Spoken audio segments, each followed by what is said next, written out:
আল্লাহর ওলি আশরাফ আলী থানভী রহমতুল্লাহি আলাইহি কিতাবের ভিতরে একটা ঘটনা লেখেন যে বড় পীর আব্দুল কাদের জিলানী রহমতুল্লাহি আলাইহি তখনও তিনি বড় পীর হন নাই, টকবকে একজন যুবক মানুষ। ওই সময় মাইকে এলান হলো, গ্রামে গ্রামে ঘোষণা হলো যে অমুক জায়গায় একজন বড় আল্লাহর ওলি পীর সাহেব আসতেছেন, বয়ান করবেন। এই এলান হয়ে যাওয়ার পর বড় পীর আব্দুল কাদের জিলানী রহমতুল্লাহি আলাইহি মনে মনে উনি প্রস্তুতি গ্রহণ করলেন, আল্লাহর ওলির দরবারে যাবেন। এই চিন্তা করিয়া যুবক বয়সে আব্দুল কাদের জিলানী রহমতুল্লাহি আলাইহি পথ চলতে আরম্ভ করিয়া দিলেন। অল্প কিছু দূর যাওয়ার পর একজন মুরব্বী লোকের সাথে সাক্ষাৎ হয়ে যায়। আরেকটু সামনে আগানোর পর জামানার বড় একজন আলেম, বড় একজন কিতাবওয়ালা আলেম, ওই আলেমের সাথে সাক্ষাৎ হয়ে গেল। তিনজন সাক্ষাৎ হয়ে যাওয়ার পর একজন আর একজনকে জিজ্ঞাসা করলো, হে আব্দুল কাদের জিলানী, কোথায় তুমি যাইতেছো?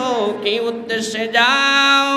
যুবক আব্দুল কাদের জিলানী রহমতুল্লাহি আলাইহি ডেকে ডেকে বললেন, আমি শুনছি অমুক জায়গায় অমুক গ্রামের ভিতরে একজন বড় আল্লাহর ওলি আসতেছেন, ওই আল্লাহর ওলির কাছে আমি যাই। বলে কিসের জন্য যাও? বলে ওই আল্লাহর ওলির কাছে যাইতেছি, হইতে পারে ওই আল্লাহর ওলি যদি আমার হকে দোয়া করিয়া দেয়, ওই আল্লাহর ওলির দোয়ার উসিলায় আল্লাহ আমার নফসটাকে পবিত্র করিয়া আমার জিন্দেগির গুনাহ ক্ষমা করিয়া সব ওলিদের ওলি হিসাবে আল্লাহ আমাকে কবুল করে নিতে পারেন। সুবহানাল্লাহ। আল্লাহর ওলি আব্দুল কাদের জিলানী রহমতুল্লাহি আলাইহি এই কথা বলার পর ওই যে মুরব্বী, ওই মুরব্বীকে যখন জিজ্ঞাসা করা হলো, আপনি কেন আল্লাহর ওলির দরবারে যান? এবার মুরব্বী ডাক দিয়া বলল, আমি যাই, আমার ধন সম্পদ টাকা পয়সা বলতে কিছুই নাই, আমি এই গ্রামের ভিতরে সবচাইতে গরিব, আমার টাকা পয়সা বলতে কিছুই নাই, লোকজন টাকা পয়সা না থাকার কারণে আমাকে তুচ্ছ তাচ্ছিল্য করে, আমাকে ভালো করে মানুষই মনে করে না।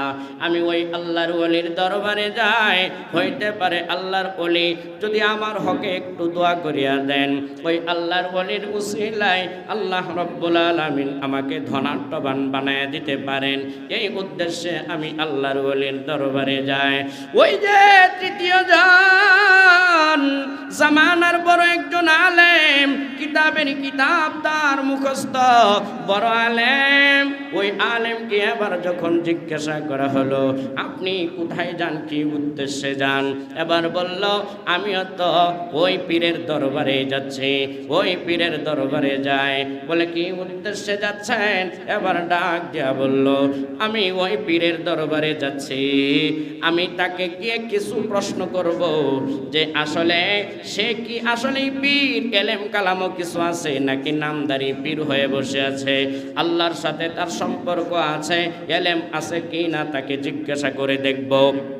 অর্থাৎ ওই আল্লাহর গোলাম বড় আলেম হওয়ার কারণে দিলের ভিতরে বড় অহংকার, মনে মনে চিন্তা করেছে যে ওই পীরের কোনো এলেম নাই, কোনো আমল নাই, শুধু সেই ভালো জানে, সব কিছু জানে।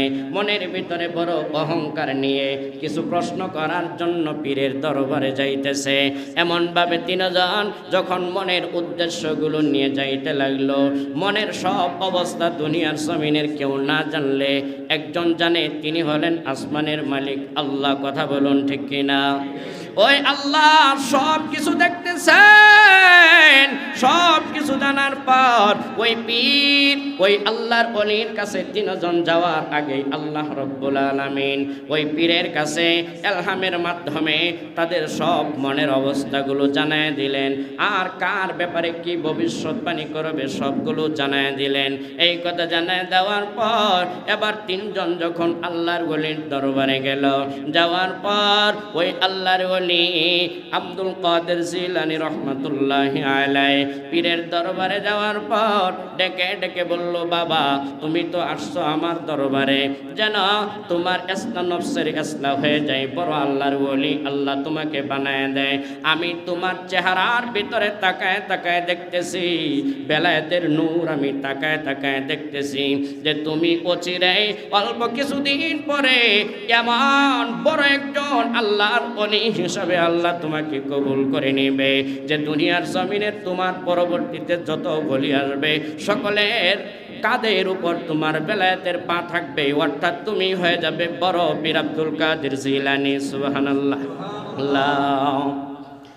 এবার আল্লাহর ওলি কিতাবের ভিতরে লেখেন, আল্লাহর ওলি আব্দুল কাদের জিলানী পরবর্তীতে এমনই হলেন, তিনি ওনার নামের শুরুতে বলা হয় বড় পীর আব্দুল কাদের জিলানী। এবার ওই যে মুরব্বী, ধন সম্পদ টাকা পয়সা বলতে কিছুই নাই, মানুষ তাকে তুচ্ছ তাচ্ছিল্য করে, গরিব বলে মানুষ তাকে সম্মান করে না। ওই মুরব্বী যখন আল্লাহর ওলির দরবারে যায়, পীরের সামনে যায়, পীর ডেকে ডেকে বলল, ও মুরব্বী আপনার টাকা নাই পয়সা নাই, আপনি বড় গরিব, দিলের ভিতরে বড় ব্যথা, দিলের ভিতরে বড় কান্না, মানুষ আপনাকে মহাব্বত করে না, মানুষ আপনাকে টাকা না থাকার কারণে সম্মানও করে না, আপনি আসছেন ধন সম্পদ টাকা পয়সার যেন মালিক আল্লাহ বানায় দেন। আমি আপনার পায়ের নিচে তাকায় তাকায় দেখতেছি স্বর্ণ রূপার স্তূপ যেন দেখা যায়। আপনি কিছুদিন পরেই আল্লাহ রাব্বুল আলামিনের নির্দেশে ধন সম্পদ টাকা পয়সার মালিক হয়ে যাবেন। সুবহানাল্লাহ। কিতাবের ভিতরে লেখেন ওই আল্লাহর ওলির ভবিষ্যৎবাণী তো আসলে আল্লাহ তাকে জানিয়ে দিয়েছেন। অল্প কিছুদিন পরে ওই মুরব্বী টাকা পয়সার মালিক হয়ে গেল। এবার ওই যেই আল্লাহর বান্দা জামানার বড় আলেম, দিলের ভিতরে বড় অহংকার, কিছু প্রশ্ন করবে বলে পীরকে প্রশ্ন করবে বলে গিয়েছে, পীরকে আটকাবে, প্রশ্ন করবে, দিলের ভিতরে বড় অহংকার নিয়ে গেল। ওই জামানার বড় আলেমের চেহারার দিকে তাকাইয়া তাকাইয়া বলল, তোমার দিলের ভিতরে বড় অনেক প্রশ্ন, ওই প্রশ্নগুলোর জবাব নেওয়ার জন্য আসছ। তোমার এই প্রশ্নের জবাব এই, তোমার এই প্রশ্নের জবাব হলো এই। দিলের ভিতরে যত প্রশ্ন, ওই প্রশ্ন ওই আলেম করার আগেই তো আল্লাহ সব জানিয়ে দিয়েছেন। ওই প্রশ্নগুলো নিজের পক্ষ থেকে করে সব জবাবগুলো দিয়ে দিলেন। ওই উত্তরগুলো দিয়ে দেওয়ার পর এবার ডাক দিয়ে বলল, ও জামানার আলেম, তোমার চেহারার ভিতরে আমি তাকায় তাকায় দেখতেছি যে কুফরির ছাপ দেখা যায়, তুমি অচিরেই কাফের হয়ে দুনিয়ার জমিন থেকে বিদায় হয়ে যাইবা। আল্লাহর ওলি এই ভবিষ্যৎবাণী করার পর তৎকালীন জামানার বড় বাদশাহ, ওই জামানার বড় আলেম হওয়ার কারণে ওই আলেমকে দিয়ে রোম সম্রাট, রোম বাদশার নিকট একটি চিঠি দিয়ে প্রেরণ করলো। ওই রোম বাদশাহ ছিল তৎকালীন জামানার, রোমের বাদশাহ ছিল খ্রিস্ট ধর্ম অবলম্বী খ্রিস্টান। ওই বাদশার কাছে চিঠি নিয়ে যাওয়ার পর বাদশার মেয়ের দিকে ওই আলেমের নজর পড়িয়া যায়। ওই আলেমের নজর পড়ার পর মেয়ের প্রেমে আসক্ত হয়ে যায়। এক পর্যায়ে মেয়েকে যখন বিবাহ করতে চায়, এবার বাদশা ডেকে ডেকে বলল, তুমি তো জামানার বড় আলেম, তুমি তো ইসলাম ধর্মের বড় একজন পণ্ডিত, তোমার সাথে তো আমার মেয়ে বিবাহ বন্ধনে আবদ্ধ হইতে পারে না। আমার মেয়েকে যদি তুমি বিবাহ করতে চাও তাহলে তোমার জন্য জরুরি হলো ওই তোমাকে ইসলাম ধর্ম ছেড়ে দিয়ে খ্রিস্ট ধর্ম অবলম্বী হওয়া লাগবে। এবার ওই আলেম, ওই যে দিলের ভিতরে অহংকার ছিল, দিলের ভিতরে অহংকার, আলেমের গর্ব ছিল, ওই আলেম এবার ওই মেয়ের প্রেমে আসক্ত হইয়া ইসলাম ধর্মকে ছেড়ে দিয়ে খ্রিস্টান হইয়া ওই মেয়েকে বিবাহ করিয়া খ্রিস্টান ধর্মের উপর থাকিয়া ওই আলেমটা মারা যায়। এখান থেকে উলামায়ে কেরাম লেখেন, আল্লাহর নবী সাল্লাল্লাহু আলাইহি ওয়াসাল্লাম যে বলেছেন, লা ইয়াদখুলুল জান্নাতা মান কানা ফি কলবিহি মিসকালু যাররাতিন মিন কিবর, কারো দিলের ভিতরে যদি যারা পরিমাণ অহংকার থাকে জান্নাতে প্রবেশ করতে পারবে না। এই ঘটনাও কিন্তু তাই প্রমাণ করে। যদিও জামানার বড় আলেম, এই আলেম কিন্তু নামাজ বাদ দেয় নাই, রমজান মাসের রোজাও কিন্তু বাদ দেয় নাই, কুরআনুল কারীম তিলাওয়াত কিন্তু বাদ দেয় নাই। এরপরেও অহংকার করার কারণে ঈমান হারা হয়ে জাহান্নামের বাসিন্দা হয়ে গেল। এখান থেকে শিক্ষা নাই।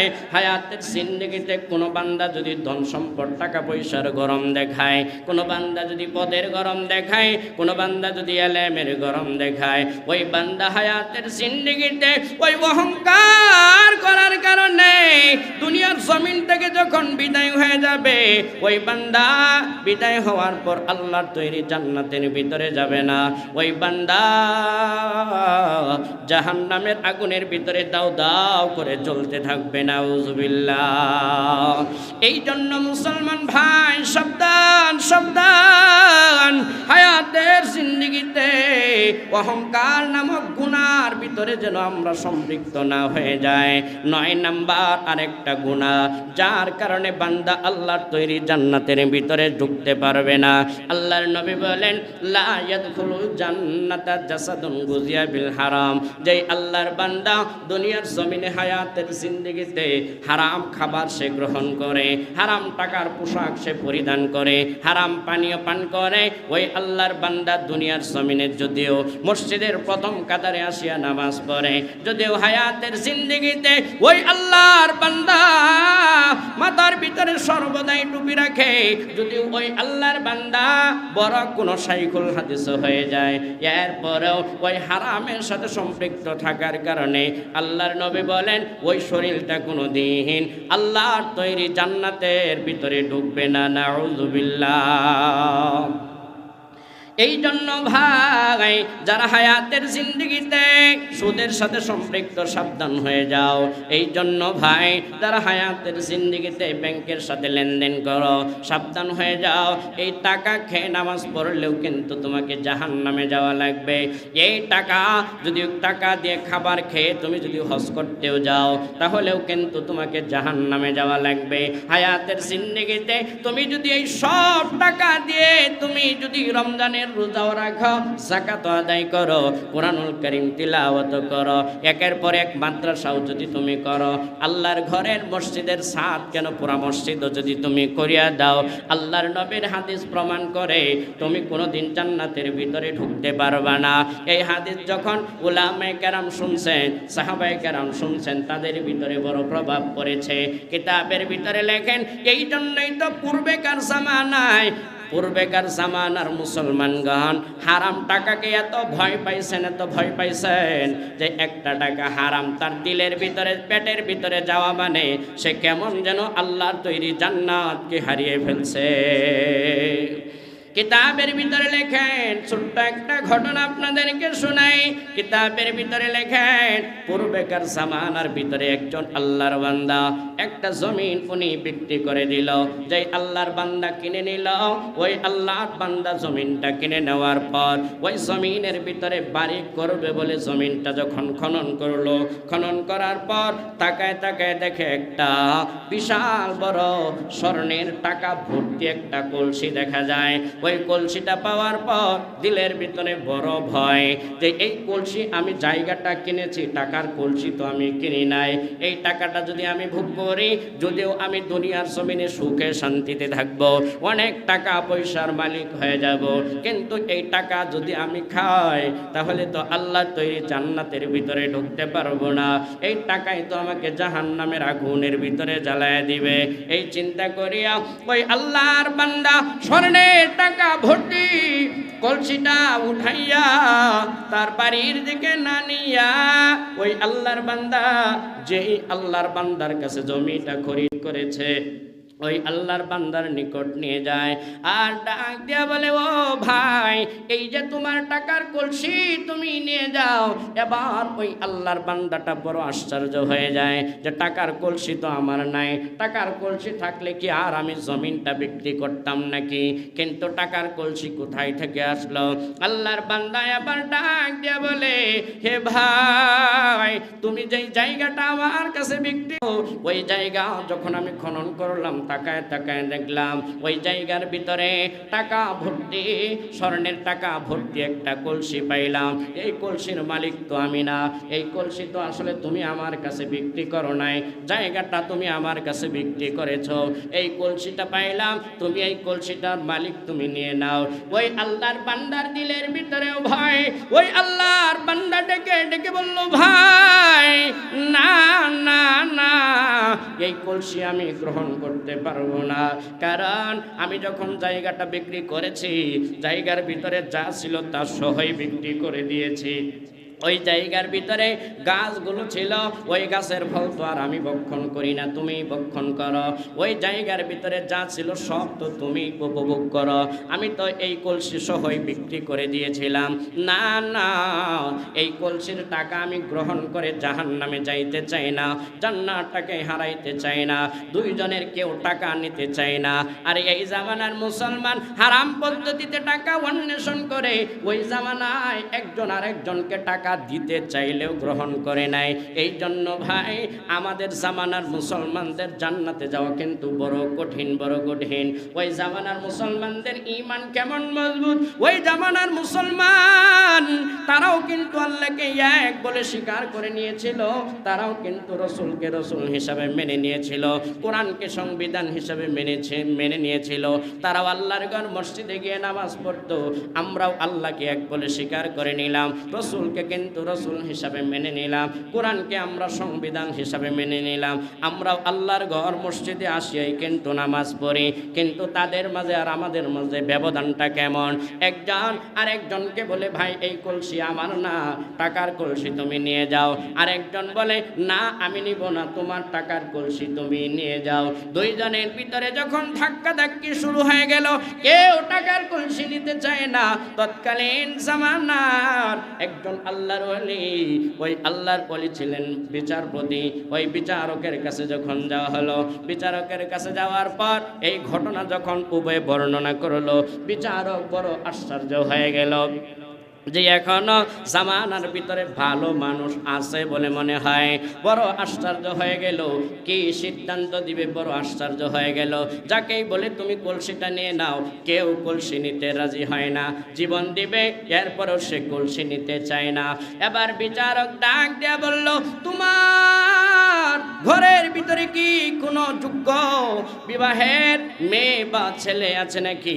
একজন ডেকে ডেকে বলল, আমার ঘরে যোগ্য একজন বিবাহের মেয়ে আছে। আর একজনকে বলল, তোমার ঘরের ভিতরে যোগ্য কোনো ছেলে বা মেয়ে বিবাহের জন্য আছে নাকি? আর একজন বলল, আমার ছেলে আছে। এবার বিচারপতি ডাক দিয়া বলল, তোমাদের কলসি দুইজনের কারো টাকার কলসি নেওয়া লাগবে না, নেওয়া লাগবে না, তোমাদের ছেলে মেয়েদেরকে বিবাহ দিয়ে পরস্পরে তোমরা আত্মীয় সম্পর্ক হয়ে নিজেরা না নিয়ে তোমাদের ছেলে আর মেয়েকে এই টাকা ভর্তি কলসিটা তাদেরকে হাদিয়া দিয়ে দাও। এ ভাই এখান থেকে শিক্ষা নাও, শিক্ষা নাও। ওই জামানার মুসলমান, ওই জামানার সাধারণ মুসলমান পর্যন্ত হারামের সাথে সম্পৃক্ত হয় নাই, টাকা একজন আরেকজনকে দিয়ে দিচ্ছে এরপরেও নেই নাই। আর আজকে তুমি আমি হারাম পদ্ধতিতে হায়াতের জিন্দেগিতে উপার্জন করে জীবন যাপন করতে চাই, বাড়ি বড় করতে চাই, বড় গাড়ির মালিক হইতে চাই। এ ভাই মালিক হইতে পারবো ঠিক, তুমি আমি হায়াতের জিন্দেগিতে ওই ধন সম্পদ থেকে দান করতে পারবো ঠিক, অনেক টাকার মালিক হওয়ার কারণে তুমি আমি হজ করতে পারবো ঠিক, অনেক টাকার মালিক হওয়ার কারণে যাকাত আদায় করতে পারবো ঠিক, মানুষের সামনে অনেক টাকা দান করতে পারবো ঠিক। কিন্তু না না, আল্লাহর নবী বলেন, লা ইয়াদখুলুল জান্নাতা জাসাদুন গুজিয়া বিল হারাম। ওই যে তুমি হারাম তরিকায় উপার্জন করেছো, ওই টাকার কারণে, ওই টাকা তোমার শরীরের ভিতরে যে লালিত পালিত হয়েছে, শরীরের তোমার যে দেহের ভিতরে পেটের ভিতরে গিয়েছে, ওই টাকার কারণে তুমি কোনোদিন আল্লাহর তৈরি জান্নাতের ভিতরে প্রবেশ করতে পারবা না, তোমাকে জাহান্নামের আগুনের ভিতরে ঢুকতে হবে। এই জন্য ভাই হায়াতের জিন্দগিতে এই গুনাহগুলো থেকে বিরত থাকা যায়।